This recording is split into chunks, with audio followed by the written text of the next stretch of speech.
nongeye kubasuhuza bakunzi ba Sanze Eleda muraho narimbakumbuye ese mwebwe ntago mwari mumumbuye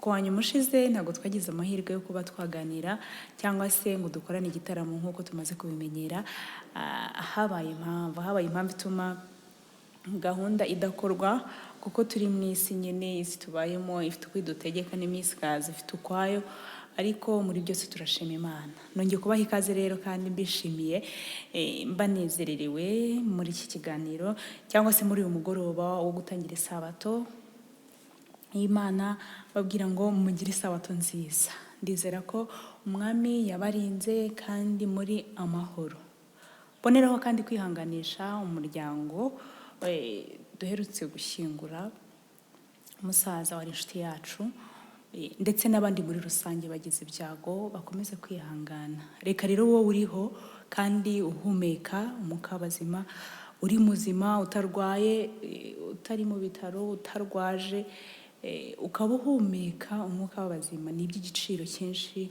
mu maso yawe ndetse mu maso yanjye buri wese bafite icyo agomba gushimira Imana iba yabikoze nkuko ntago ari wowe wabihisemo n'abasinziriye cyangwa se barwaye cyangwa se barwaje ntago ari uko baba babihisemo ahubwo nuko ari ibihe biba byashyikiye umuntu muri rusange ariko reka twebwe dufite amahirwe cyangwa se wowe uri kunyumva hari n'udafite amahirwe yo kuba yanyumva hari n'udafite uwo mwanya wo kuba yambona cyangwa se ngo tuganire bitewe n'ahantu ari n'ibihe bitamworoheye ariko reka twebwe turiho tuvuga dufite ayo mahirwe twagiriwe uwo mugisha wo kuba duhumeka turushaho kubishimira Imana ni iby'igiciro cyinshi rero kandi turushaho kunezererwa kuko ibyinshi uyu munsi bigenda neza hanyuma ejo bikagenda nabi uyu munsi bucya useka ejo bugacya ubabaye iminsi igenda yihinduranya niyo turimo twibereyemo muri iyi minsi ya none ariko muri byose ngo turusheho kuba mu ruhande rw'Imana ndatekereza rero ko aya mahirwe tuba tubonye ntabwo ari ukuyafasha ubusa hari indirimbo muri iyi minsi iri kumfasha ngo umunsi mushya yasara nakurarikira ko nawe kandi wajya kuri channel yo ukayireba ukayumva ni umunsi mushya uje ubukwiye kudusigira ingamba nshya niko nayumvise umunsi uko ukeye ntago ukwiye kugusiga uko waje ugusanga hari amahirwe menshi uba wongerewe hari byinshi uba ukwiye guhindura cyangwa se uba ukwiye kwigira kuri uwo munsi ni ukuri rero ndanezerewe ndashimira Imana mu mutima hari akantu nigeze kubona bavuga ngo wowe Mana wigererayo ku ndiba y'umutima uhagere hanyuma urebe ishimwe rihari nanjye rero ku mutima wanjye hari ishimwe rikomeye cyane hari byinshi Imana yankoreye hari byinshi Imana igenda itambutsa hari byinshi hari umunsi nzabaho ubuhamya hari umunsi nzabaho ubuhamya bwanjye mukamenya ese Eleda ninde Eleda ni muntu ki Eleda yavuye he ndabizi umuntu afite amateka buri muntu wese afite amateka y'urugendo rwe rushobora kuba ari rwiza cyangwa se rushobora kuba ari narubi rushobora kuba rushimishije rushobora kuba runababaje ariko ikirutaho muri ibyo byose cyangwa se icy'ingenzi nuko turiho kandi tuba duhumeka umwuka bazima ubu gifite ayo mahirwe yo kuba ukiriwe ibyo byose rero iyo umuntu abitekereje ukabireba ugasubiza amaso inyuma ugatekereza urugendo rw'ubuzima rwa buri munsi guhera ukimenya ubwenge nawe wagushyira hano ndatekereza wabona icyo uvuga buri muntu wese afite icyo yashimira Imana buri muntu wese afite icyo yatura Imana cyangwa se yayibwira niyo cyaba kimwe kirahari ndabizi ko buri muntu wese ashobora kwandika igitabo cy'ubuzima bwe bikaba byinshi bikarenga ariko muri ibyo byose tugira umutima unyurwa kandi tuye twibuka gushima Imana iba yabidukoreye navuze byinshi ariko nabyo biba bikenewe nabyo aba ari ingenzi amakuru hirya no hino uko umuntu aba ameze mu buzima bwa buri munsi umunsi ku munsi uko bucya bukira ngo bucya bucyana ayandi bahaye ikaze rero muri uyu mugoroba kugira ngo turusheho gushima Imana turusheho kuruhuka turusheho gutekereza icyumweru aba ari cyinshi imiruho n'imihati twirirwamo muri iyi si, guhigira hirya no hino biba bidutesha umutwe, niko nabyita. Ariko iyo tubonye aka kanya tukagira amahirwe, tukagira akanya ko kongera gutaramira Imana, tukongera kuyiha umwanya mu mibereho yacu, burya nayo ngo iduha umwanya kandi ikicara ikatwumva. Reka rero gukiranirwa kwa buri muntu wese, yaba ari wowe unyumva turiho tuganira, yaba ari njyewe uriho ukuganiriza, twese kwihana no guca bugufi mu mitima biganze, kugira ngo uyu mugoroba utubere uw'umugisha. Nk'uko tumaze kubimenyera rero, hari ijambo riri kumfasha muri iyi minsi, turi busange mu gitabo cya Zaburi, igice cya igice c'116. Ndatekereza Bibiliya mwayegeje hafi, ndatekereza igitabo cya Bibiliya kiri hafi. Ushobora kuba ufite Bibiliya, ushobora kuba ufite telefone, ariko reka dufatanye muri uyu mwanya kugira ngo twumve n'iki ijambo ry'Imana ritubwira, cyangwa se icyo natekereje muri uyu mwanya bitubwira. Zaburi y'116, guhera ku murongo wa mbere kugeza ku murongo wa 8. Turageza ku murongo wa 9. Zaburi 116, umurongo wa mbere kugeza ku murongo wa 9. Haravuga ngo, nkundira Uwiteka kuko yumvise ijwi ryanjye no kwinginga kwanjye, kuko yantegeye ugutwi, nicyo gituma nzajya mwambaza nkiriho. Ingoyi z'urupfu zantaye hagati, uburibwe bw'ikuzimu bwaramfashe. Ngira ibyago n'umubabaro, maze nambaza izina ry'Uwiteka nti, Uwiteka ndakwinginze, kiza ubugingo bwanjye. Uwiteka ni umunyembabazi kandi ni umukiranutsi. Ni koko Imana yacu igira ibambe. Uwiteka arinda abaswa, nacishije bugufi arankiza. Mutima wanjye subira mu buruhukiro bwawe, kuko Uwiteka yakugiriye neza. Kuko wakijije ubugingo bwanjye urupfu, amaso yanjye ukayakiza amarira, n'ibirenge byanjye ukabikiza kugwa. Nzagendera mu maso y'Uwiteka mu minsi, cyangwa se mu isi y'ababaho. Iyi zaburi ndayikunda, nigeze no kuyandikamo indirimbo, ahubwo sinzi aho yagiye.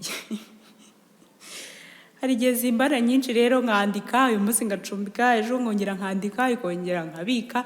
Ariko iyi ndirimbo nigeze kuyandikaho ariko ntumbaze. Ariko buriya umwuka azongera yicare anyibutse, cyangwa se yongerize mu bundi buryo, ariko numva ntekereza ko ngomba kuzandikamo iyi ndirimbo. Impamvu umuntu yandikamo indirimbo rega aba ari uburyo bwinshi. Hari impamvu nyinshi ziba zigutera kwandika kuri iyo ndirimbo, hari impamvu ziba zigutera gufata ikaramu ukandika, hari ibintu byinshi umuntu aba atekereje. Iri somo rero ndarikunda, iyi zaburi ndayikunda cyane, kuko Uwiteka atajya yirengagiza abamugana, kuko Uwiteka ahora yiteguye kutwumva, kuko Uwiteka ahora yiteguye kumva gusenga.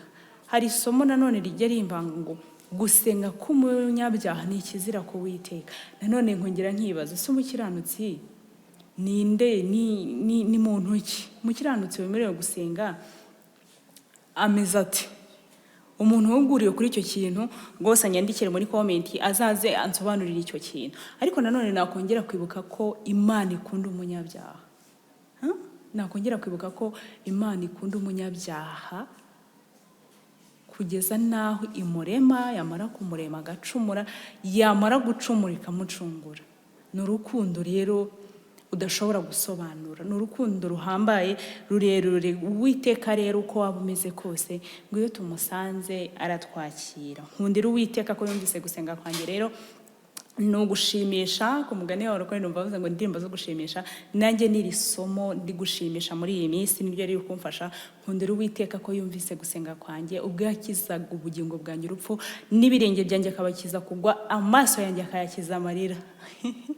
Naranezerewe rero, ndanezerewe mu mutima, kandi nawe ufite icyo ushobora kwishimira. Ndabizi ko yakumvise. Ushobora kuba uyu munsi warasenze ntikumve, cyangwa se mu minsi yashize ugasenga ntikumve, ariko si ukuvuga ko hari umunsi itarakumva, ntabwo bishoboka. uko byagenda kose hari umunsi niyo waba ufite umwe, hari igihe cyaba niyo cyaba ari kimwe, ndatekereza ufite igihe ushobora gutangiraho ubuhamya cyangwa ushobora kubwira umuntu runaka ukambwira ati nyamara Imana yaranyumvise. Ni ukuri ndakekera ko Uwiteka ni Imana yacu kandi ni Imana yumva mu buryo bwose bushoboka. Ni Imana nziza, Imana y'amahoro, Imana y'urukundo, ifite kugira neza kwinshi mu biganza byayo. Tuye tuyiringira kuko nta handi dushobora gukura amahoro, nta handi dushobora gukura kunezerwa, nta handi dushobora gukura imico usibye kuba uzi Imana byonyine. Reka rero turusheho kunogerwa n'iri jambo, turusheho gutekereza kuri iri jambo, hanyuma ribagirire neza kandi rigira icyo rikora mu bugingo bwa buri muntu wese. Umwanya tugezemo rero tugiye gusenga, hanyuma nitumara gusenga twinjire mu gitaramo. Reka twicishe bugufi, wowe uri kunyumva cyangwa wowe uri tuganira, hanyuma wicishe bugufi mu mutima maze dusenga Imana. Uwiteka, Mana nziza, Mana y'icyubahiro, Imana ikiranuka, umubyeyi w'imbabazi n'ibambe, Imana y'ubuntu n'urukundo biheranije, Imana y'ubutware n'ubushobozi, Imana yo kwizerwa no kwiringirwa, Imana y'ibambe, Imana itinda kurakara, ifite kugira neza kwinshi mu biganza byayo, Imana ifite ubumana bwihariye.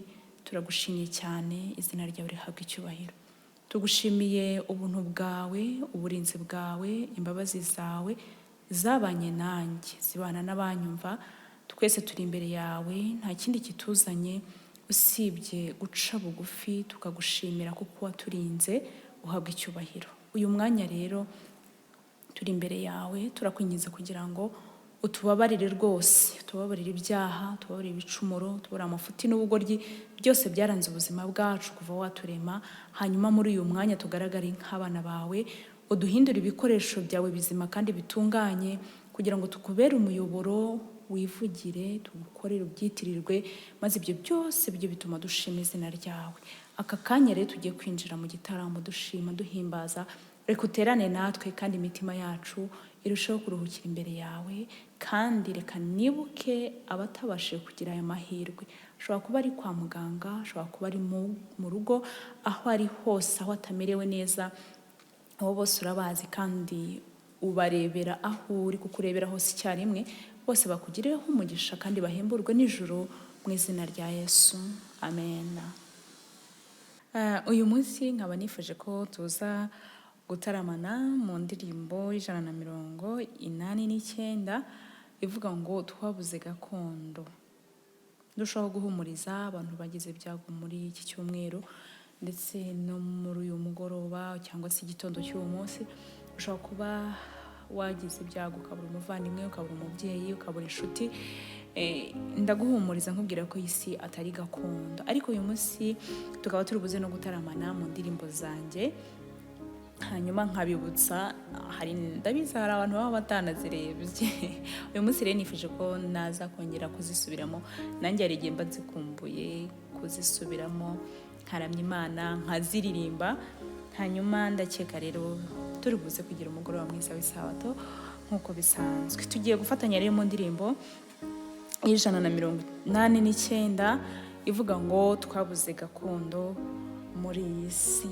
Nizere ko rero twamaze kubona igitabo cyangwa se ukaba ufite telefone nk'ibisanzwe, ushobora kuyifashisha, hanyuma tugataramira Imana kandi tukanezerwa.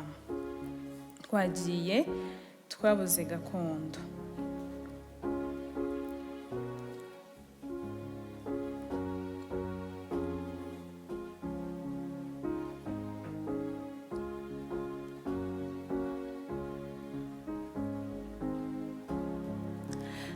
Twabuze gakondo muri si, tuyirimo turabasuke, ariko iki tunezeza nuko dushaka gakondo irushaho kuba nziza. Twabuze gakondo muri si, tugamije iwacu mu ijuru niyo siyo nihoraho ifite umucyo udashira ihora irabagirana mbega uburyo tuzanezererwa aho abagenzi batumuruho icyamama baba none nkaguruka nkigirayo nkibanira nawe mwami mutima wanjye reka kuganya dore igihe Imana yangeneye nicyo cyiza ye nkomeza kwiringira Yezu bwiza mpamagara dusubiremo mutima wanjye reka kuganya dore igihe Imana yangeneye nicyo cyiza ye nkomeza kwiringira Yezu bwiza mpamagara.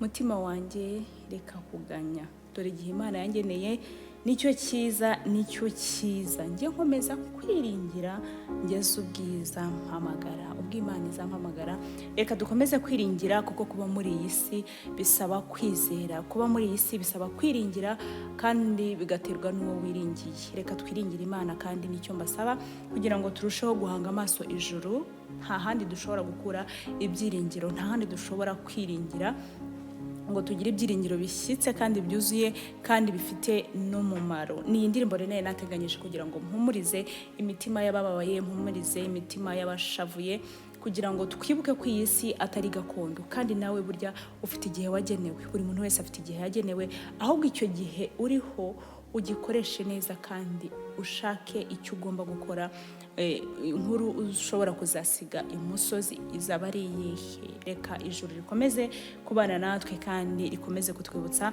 no gutunga imitima y'ubwenge kugira ngo turusheho kubara iminsi yacu mukomeze kugira umugoroba mwiza tugiye gukomeza rero n'indirimbo yanjye n'isi bisharira abenshi niryo zina muyiziho ubu rero niyo tugiye gukomerezaho turirimba dutarame hanyuma dushima Imana kandi tunezerwe nubwo ifite izina ry'ibisharira ariko mwimbere iraryoherera nizeye ko mugiye kwitega amatwi nshishikariza buri muntu wese ko yajya kuri YouTube channel yanjye Sanze Eleda akayireba umucuranzi nizere ko ari hafi kunyumva tayari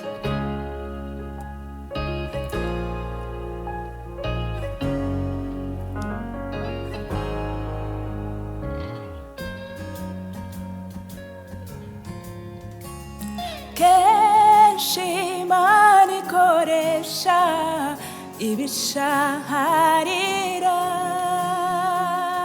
kugira ngo tubone tuyigarukire ni ngombwa tuyihanga amaso mu gihe ahadukikije hose hari urusaku rutubuza kugenda Yakobo yakiranye na marayika ibonye kwihangana kwe gushyitse imuha icyo ashaka natwe tugume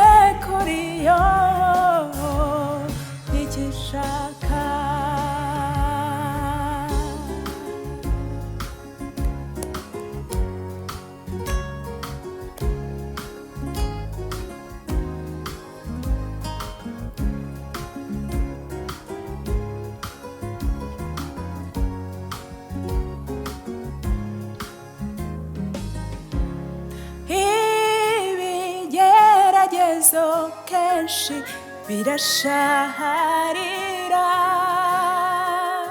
ariko kandi ni nabyo bidusuzuma mu rugendo, tukamenya igipimo nyacyo, icyemezo kidakuka gihamya rwose. Hanga amaso Yesu gusa. Yakobo yakiranye na marayika, ibonye kwihangana kwe gushyitse, imuha icyo ashaka. Natwe tugume kuri yo n'icyo ishaka.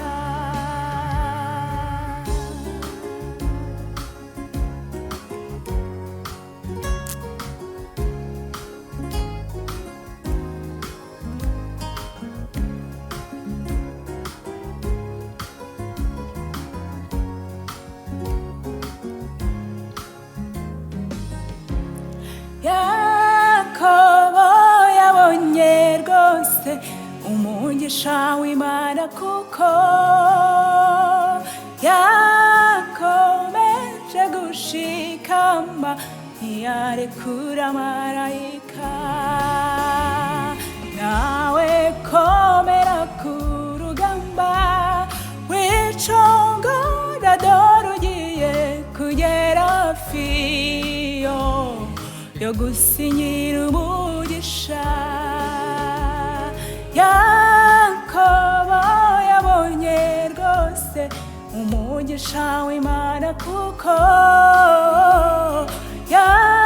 yakomeje gushikama, ntiyarekura marayika.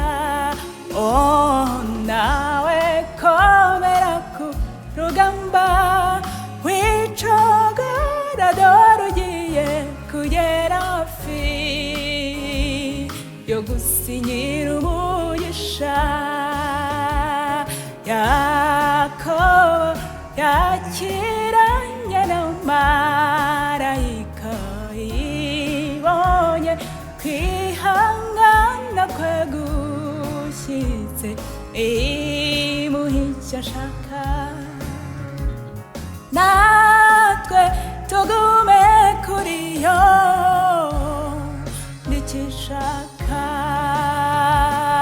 Yakobo yakiranye na marayika, ibonye kwihangana kwe gushyitse, imuha icyo ashaka. Natwe tugume kuri yo n'icyo ishaka. Natwe tugume kuri yo n'icyo ishaka. Natwe tugume kuri yo n'icyo ishaka.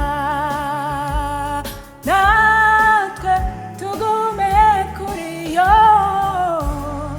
n'icyo ishaka.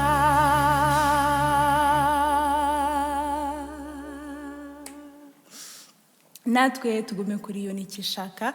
Iminsi waba urimo, ibihe waba urimo, uko byaba bingana kose cyangwa se uko byaba bimeze kose ku buzima bwawe, icyo dusabwa ni ukurarika Imana igakomeza kudukomeza kugira ngo tudacogora, kandi twari hafi yo gusingira umugisha. Mwakoze kubana nanjye, yari Sanze Eleda nk'uko mubimenyereye. Mukomeze kugira umugoroba mwiza w'isabato, naho kuwa nyuma w'isabato itaha. Bye bye, ndabakunda cyane rwose.